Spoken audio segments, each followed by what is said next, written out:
We finally found him. But why does he look kinda familiar? Oh, right! This version of Atosa hasn't met us yet! Friends? I guess you could say that. It must have taken them a lot of effort to find me. So, I should see what they need. I'm sorry, Atosa. We'll have to continue this conversation another time. Another time, huh? Yeah, okay. I'll head back to the village then. Talk to you some other time. No, that's cute.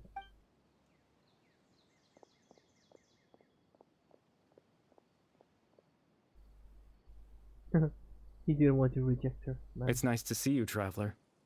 I believe this is the first time we've met. What's up, bruh? I don't know who you are, but yeah, what's up?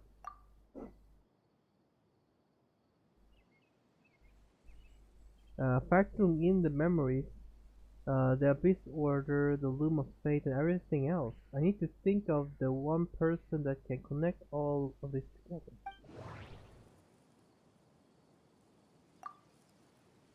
Dane's brother, one of the 5 sinners of Conria, the one who stole the power of the Abyss. The founder of the Abyss Order, the man who broke the curse of immortality. Born into abject sorrow, he shall now become the Loom of Fate.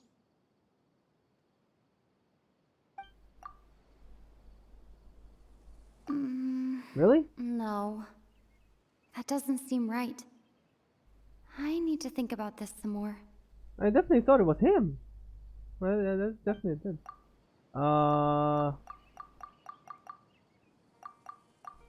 Wait, they're both the same. Oh, no, never mind, never mind. I forgot what it said The again. founder of the Abyss Order. The man who broke the curse of immortality. I think it's him. Born into abject sorrow, he shall now become the Loom of Fate. God damn it. You're Caribert Alberic. Oh. You know me? That's quite the surprise. Well, I didn't. I don't believe I had I've to met guess you like before. 2 times. I failed. Oh, I see. It was the memory, wasn't it? Your sibling's memory. You saw the me from back then. I literally don't remember that. But whatever. This is Atosa's memory. I came here to say goodbye to her. But I suppose I'll just leave her a message instead. Come, let's find somewhere else to talk.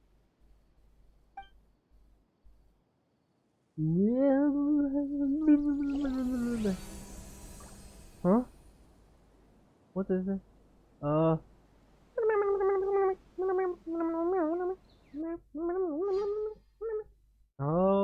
okay. Okay, so basically what this translates to is just a big, fat, and ridiculously big, juicy treat.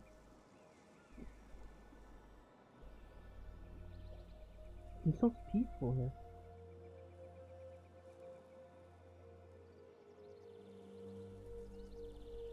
I don't know, I just thought like with everything it just made sense. I thought okay, maybe it was his brother that we are going to meet, but nah, it was not it. Oh, the sound!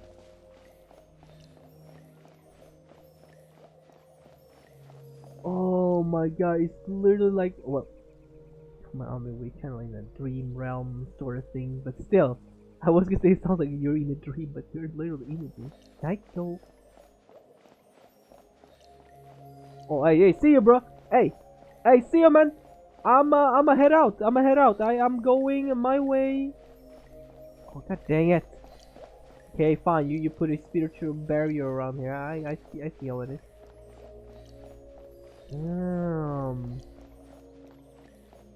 This place is so beautiful, actually.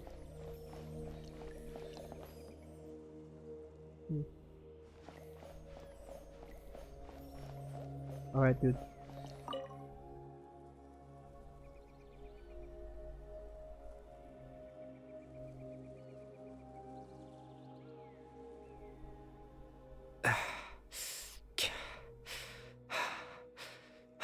What's going on? What happened?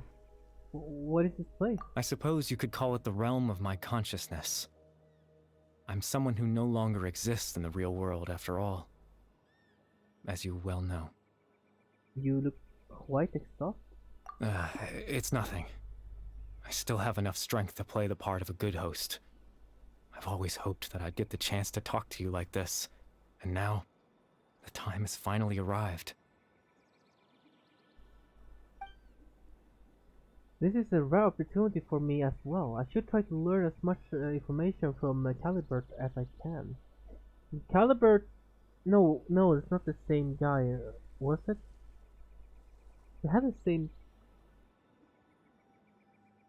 No, I'm just thinking of the kid who has the same name-ish, you know, Calibert. No, it's not it. I have to go back to the quest. I don't remember that quest. I'm gonna be real with you.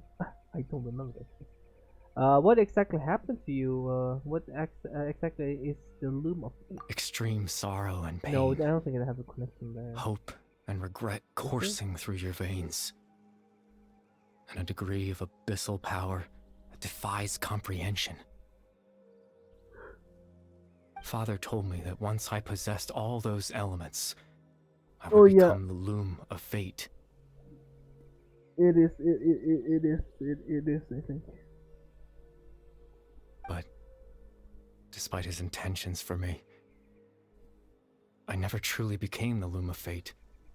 I was merely used as a means for its construction. In truth, I died the moment I set everything in motion. The person you see before you now is nothing but a remnant of consciousness left over within the loom of fate. Calibert is dead. That's why he no longer exists outside of people's memories. As for your question, the loom of fate is a device capable of weaving ley lines. Weaving ley lines? In its primitive form, it can only be used to create and implant memories. But as more of it is completed, its power becomes stronger and stronger, until finally, it has the power to weave real ley lines of its own. Oh, damn. Once fully completed, the moment it gains the power to weave ley lines, it loses the lower level ability to influence memories. But it also becomes a tool that can change the entire world. But, no, so, what's the source of your ability to implant memory? Yes. I have the ability to control the loom in its semi-completed form. I suppose you can think of it as a form of compensation. After all, its existence cost me my life. So the memories that suddenly appeared in Dane's mind were implanted by Calibert through the half-finished loom of fate. That makes sense. But I'm still lost as to why he went so far as to introduce himself to all the residents of Vermeer village. Why did you implant memories of yourself into the people of Vimara village? Ah, that. I was wrong to implant those memories. I'm sorry I caused so much trouble. Not only for everyone in the village, but for you as well. I just wanted them to feel like I once existed in this world. As if I had a chance at life. Damn. So that's why I would have never guessed. But is there any kind of meaning to this? Does only existing in people's memory really count as living? I know what you must be thinking. Why would I do something so meaningless? But I just couldn't accept it. I had to know what it would be like if I had my own life. What kind of person I would be. What other people would think of me. Chief Ahmadiyya, Baram, Granny Jahiyat, Atosa.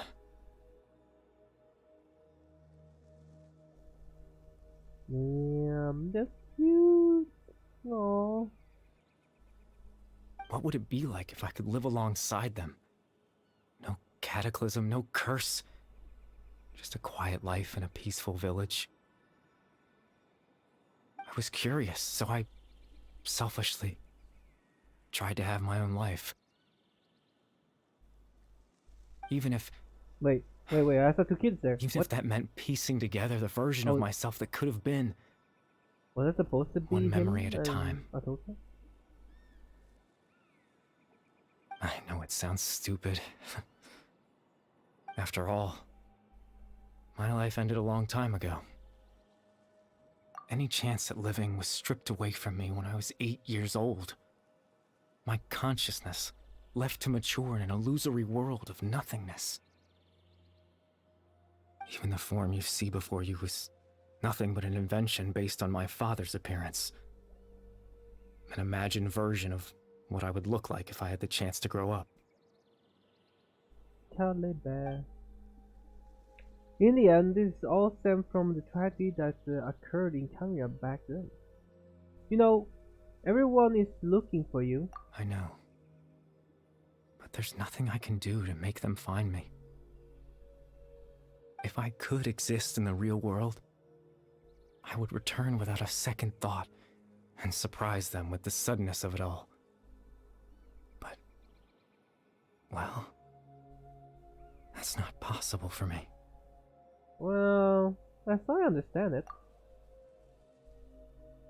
even though you only appeared in their memories, your existence was a great comfort to them. They all believe you once lived among them. I know.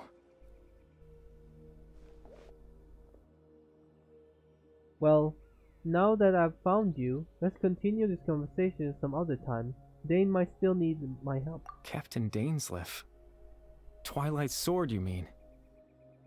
No need to meet up with him. Things should already be settled on his end. Settled? Exactly. As someone who could only exist in people's memories, the fact that I'm able to talk to you in my consciousness like this can only mean one thing. The Loom of Fate has already been completed. Oh no! What? The Loom of Fate is already completed? That means the Eye of the First Field Tiller must have fallen into the hands of the Abyss. Could something have happened to Dane? No need to worry about Captain Dainsleif. He's absolutely fine. The only reason he lost the eye was because I happened to guess exactly what he was planning. Captain Dainsleif has had the eye inside his body this whole time, hasn't he? Huh? Huh? What? How the heck did he... What? His plan was to lure the Abyss Well, he Order hasn't to a gone mad false yet. location, capitalizing on their pursuit of the eye in order to have the chance to confront the prince. He would then hand the eye to you and tell you to take it away from that location. That way, Captain Dainsleif could accomplish his own goal and ensure the safety of the eye all at once. A very thorough plan. But they never handed me the eye. That's right, because in his mind, he had given it to you already. Huh. Wait, does that mean he gave Dane a false memory? You made him think that? When? Before you two entered that false location. Traveler, wait. Hmm?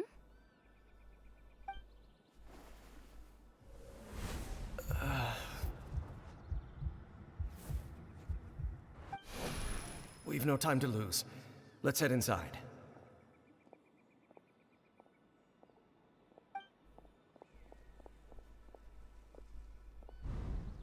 So when Dane froze up back then, It was because a false memory was being implanted in his mind?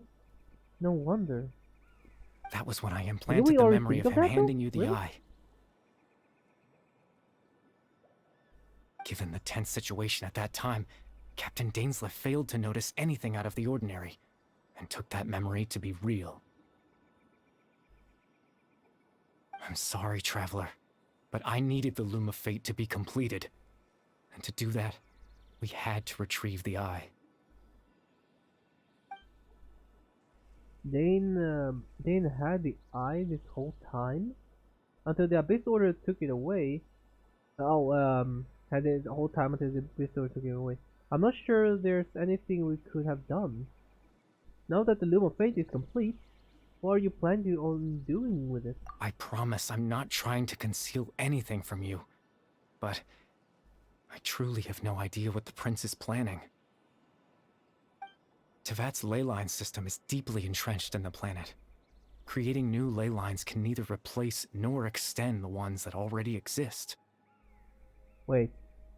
Tevat's ley line system is deeply entranced in the planet. Creating a new ley line can neither replace nor extend the ones that already exist. In the face of everything they Okay. could be planning, I fear I'm too insignificant to even get a glimpse of the bigger picture. In any case, I had my own use for the Loom of Fate, and my goal, at least, has been achieved. Your goal? You remember my father, don't you? Clotar Alberic. I believe you saw him in your sibling's memory. Yeah. After he used the power of the Abyss to restore consciousness to my hilichurl form, Oh, that's right. I Oh my god. suffered. Yeah. from an indescribable level of mental anguish. Oh my god. Oh, I seriously forget everything about the event, man. Oh my god. Or the story quest. Holy. To comfort me, my father told me a story. That this was a fairy tale world where I had to take on the form of a little monster. Yep. That story managed to dispel my fears, even if just for a moment. My goal was simple: to use the Loom of Fate in its near-completed form, when its ability to create memories was at its strongest. To implant a specific memory into the minds of the hilichurls. In that memory, I would tell them a story, just like my father did for me. That's It why was they a were so story of calm. fairy tales and love. But more than anything, it was the story of us.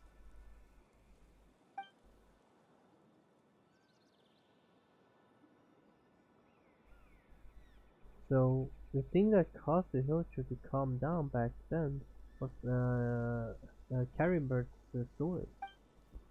So that was his goal. That was the only thing he wanted. He had a device as powerful as the Loom of Fate at his disposal, and all he wanted to do with it was to offer Hillchurls a moment of comfort and peace. I can't change the world. Not when I lost the very right to exist within it.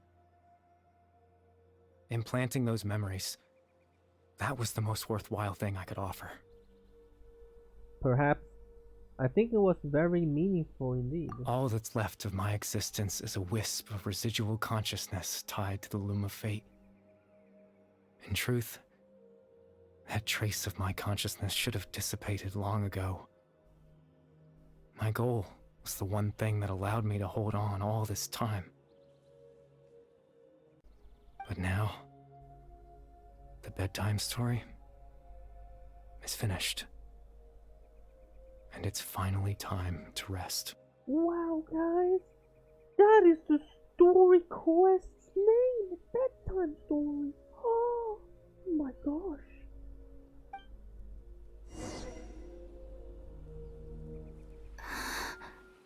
Oh, a cutscene? Okay.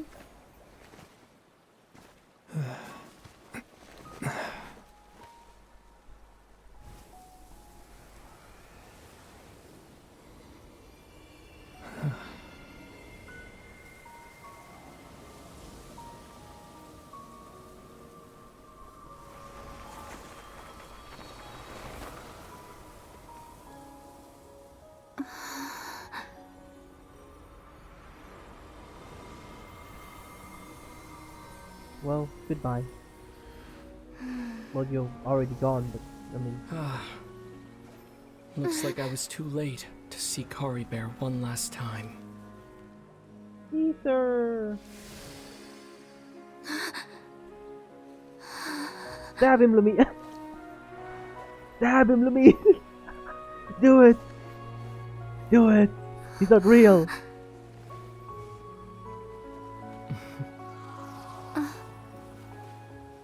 Kari Bear's consciousness is gone, and this space will soon disappear along with it. Neither of us belongs here.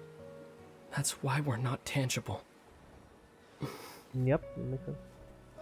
Were that not the case, I'd love to hug you too. Well, how about a conversation? That sounds good. Let's have a little conversation, Mother Zaga. Mother Trucker.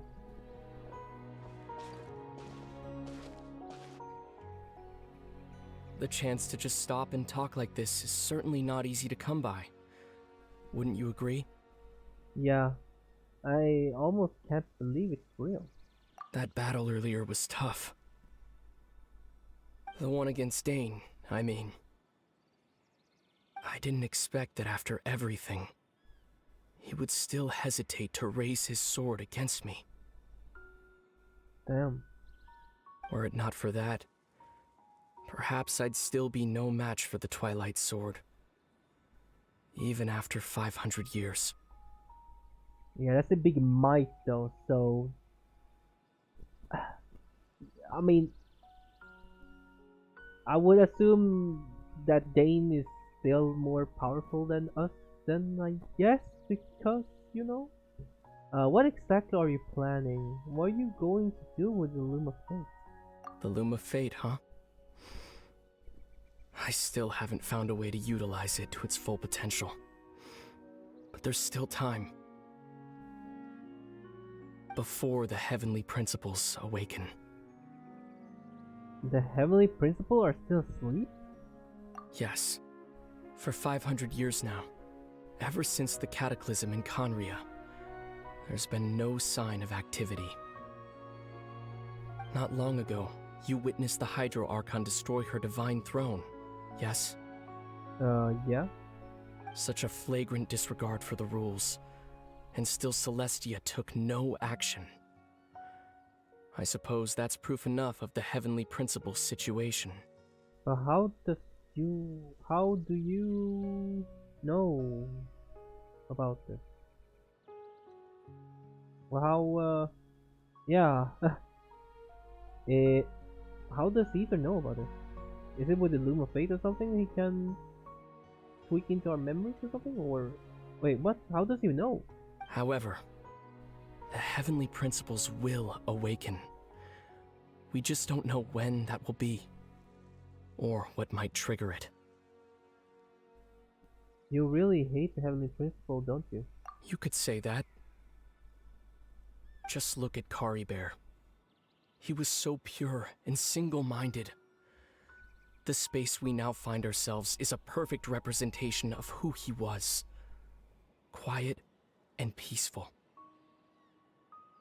Even as a hilly churl, seeing the terrible sight within the mirror wasn't enough to taint his spirit. He brought comfort to the people of this world, even though he was denied the very right to be a part of it. So ask yourself this. Who was it that deprived him of that right to exist? Of course, that's only one example. My feelings about the Heavenly Principles are too complicated to explain in just a few words.